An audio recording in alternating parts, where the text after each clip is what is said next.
So today's episode is going to go in a direction that you did not expect. This episode is entitled The Persuasion Rule. You might be thinking, okay, so what is this rule that I want to follow? Like always do this or never do this, or some sort of black and white binary yes or no. That is not the case. Or is it? Going to get a little bit meta. The persuasion rule has to do with the rules, the policies of your industry. What is best practice? What is expected? What is anticipated? What does doing things by the book mean for your contracts, for your books, for your web pages, for all the things that someone who is maximally competent, maximally capable, maximally compelling, what would they be doing? Well, they would do things like having a privacy policy page and disclaimer on their business's website. They would do things like register copyrights and get registered trademarks for their intellectual property. They might even get a patent. It would mean that when they do a book, even if they independently publish it, they would be doing all the things that are expected of books, not just throw together a Word document, have someone from Fiverr make it look pretty, and then put it out there with a cover made by AI. No, they'd be doing it right. What are the policies, best practices, and procedures around, for example, the publisher's cataloging and publication block, a PSIP block for the copyright page? What are the appropriate disclaimers that you need to have on the copyright page? How is it structured and formatted? What's the size of the font? What is the name of the typeface? Is it 10.5 Times New Roman, for example, that you're using, size 11? What is the margin width? What about contracts? What is the typical structure, order of things in a contract? See, in order for someone to take you serious as a potential persuader, to be persuaded by you, they have to take you serious. Meaning, you have to take you serious. So often, I notice up-and-coming wannabe entrepreneurs, freelancers, self-employed e-commerce marketers, they will often get stuck doing things that don't matter and then swing in the other direction. So they'll spend months on a logo, business cards. Nobody uses business cards anymore. Okay. They will do all manner of things that have no impact, no effect on commercialization, aka making money. And they will then, after months of not having a real company, get frustrated and say, you know what, screw it. I'm just going to go put myself out there. So they pause everything and then just bum rush the market with an offer. Hitting people up that they can, doing networking, reaching out, cold emailing, spamming, all the sorts of things that they can do to try to get clients. And sometimes they can actually get clients for real. Maybe it's word of mouth or it's referrals. Get 1, 2, 3 clients, customers. Okay, you got something. You can prove now that there is demand. And then you get excited. And then you just double down and you do more of that. But the thing is, this is in scrappy mode. Scrappy mode is not mastery. It does not look like mastery. I was scrappy in my career, and everyone has to get a little scrappy at some point in their career to make things work. I did, a lot of people did, and that's okay to get scrappy. But what I want you to remember is in your scrappiness, there's going to be a point where you're ready to level up your status. Where just look at me. Go to my, look at this setup, okay? This setup versus my camera quality 9 years ago on my channel, Joshua Lisec. Just compare the difference. Yeah. Wow.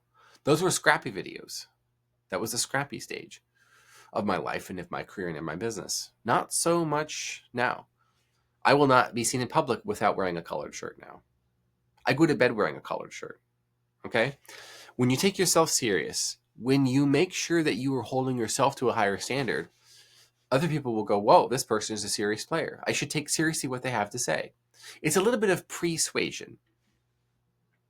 And that, if anything, might in fact be the first rule of persuasion, the persuasion rule.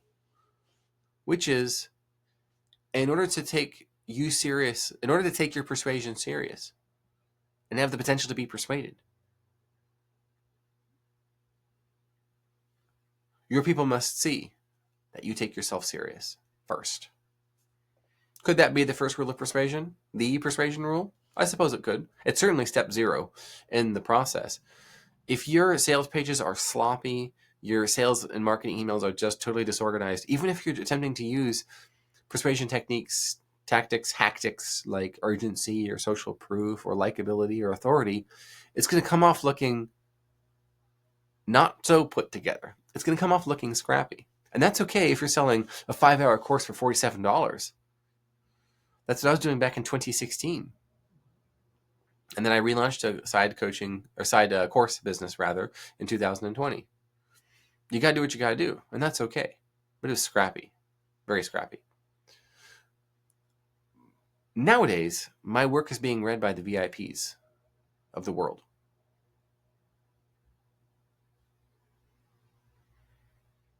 My work had an impact on the 2024 presidential election in the United States. Public opinion. I have directly, via words that I have written, via my own name, and those are clients, I have impacted multiple hundreds of millions of people. Directly, those who read them, and then how those who read those words then lived their lives and the people that they have impacted as a direct result of what I wrote and how it changed them. Permanently and forever. That's a synonym. Don't care. You get the point. It doesn't make sense for me to be scrappy anymore. My professional photos must look professional. Your professional photos must look professional. You need professional photos. How do your contracts look? What about your registered trademarks? How many registered trademarks do you have? I have 2 in the process of getting a 3rd and a 4th right now, as it stands. I may not have 50 patents yet, but where it concerns my business, my future, I take myself serious. My intellectual property. What about my books? I care how they look. If it's got my name on it, it needs to look right. You can set yourself apart, even if you're a beginner, even if you're in a scrappy state, to look like you're established and a person of status and great acclaim. You can act as if and then become. Because what will happen is, well, this person was wearing a crummy t-shirt that looks like it's from Walmart in their freelancer photo. This person's wearing a 3-piece suit, and their professional photo shows them surrounded by seated people who all look much older than them, and they're paying attention to this person as they're talking, and there's a great whiteboard behind them. Wow, this person is a teacher, a lecturer. This person's in charge, has command of the room. And even this is just a staged photo, right? That is your professional photo for LinkedIn maybe, or on your website. Who are you going to take more serious as a partner? Little Walmart, little people of Walmart over there, charging $100 an hour? Psh, no way the people of Walmart are worth that much. I mean, that's offensive, but it is what it is. Be offended. I'd rather get paid.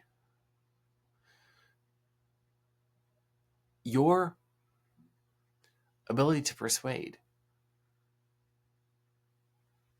is in your hands to a greater extent, to a greater amount, to a greater percent than I think you realize. But now perhaps you're realizing that. If we were to paraphrase our now established rule of persuasion,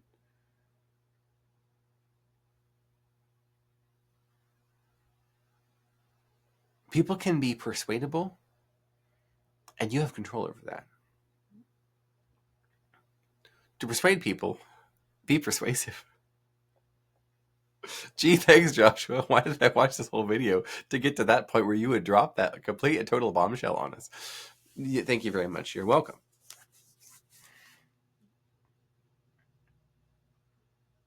What about your office? If I come to your office, if a VIP shows up and sees your stuff, think about it. The greatest advice I've ever received and now dispense to you is to impress important people. Most important success advice. There is a verse in the Bible. I believe it's in the Proverbs. To paraphrase it, it is something like, do you see a man skilled in his craft? He will not perform for lowly men, but before kings. Now, perception is everything.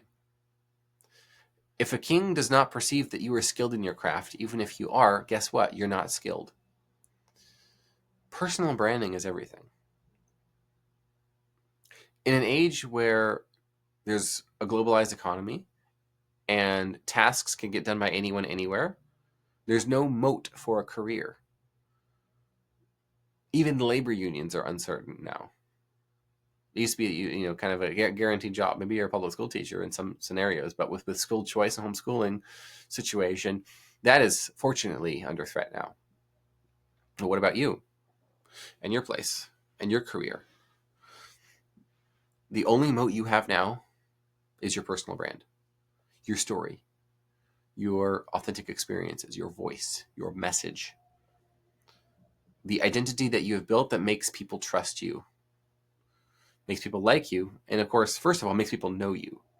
You can speed run the famous know, like, trust, interpersonal connection with people and form an effective bond with someone. Effective meaning that it works for you and for them. It's not just, oh, I kind of like this person, I don't hate them.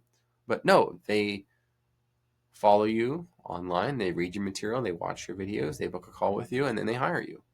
Or whatever that looks like for you. Maybe it's buying from your online store, choosing your listing on Amazon over the other one. It's going to be personal brand. A lot of people think they can hack their way around that. I haven't seen a way to do that yet. We are all personal brands now. And if you want to be taken seriously as a persuader, take yourself serious. What did the absolute best brands in your space have? I had an experience that was life-changing for me in October 2016. This is what changed a lot of things for me. It was in 2016, October and then November 2016. A lot of things changed. Isn't that interesting? It was in October 2016, I went to New York City for the first time. It was a week-long business event that I was there for. And I stayed at the Conrad near Battery Park. And the sort of people I found myself surrounded with, talking with, meeting with, that entire experience, for a fellow from lower middle class, Southwest suburban / rural Ohio, that's the only saddest I'd ever known, was playing the occasional round of golf at a country club in Southwest Ohio, surrounded by cornfields. Okay, you put on a nice little collar polo. Put on your Sunday best. That's what I'd known for status, class, preparation, taking yourself seriously. And then being surrounded by high net worth and ultra high net worth individuals, as I was at this particular business event, standing face to face with them, the way that they talked about money, the way that they dressed and presented themselves, the way they carried themselves, the way that they ate, the way that they put food on their plate, the way that they drank tea. They took themselves seriously. Wow, this person is taking themselves seriously. I should too.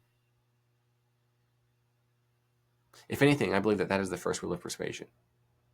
Take yourself seriously as a persuader, and persuadees will take you seriously.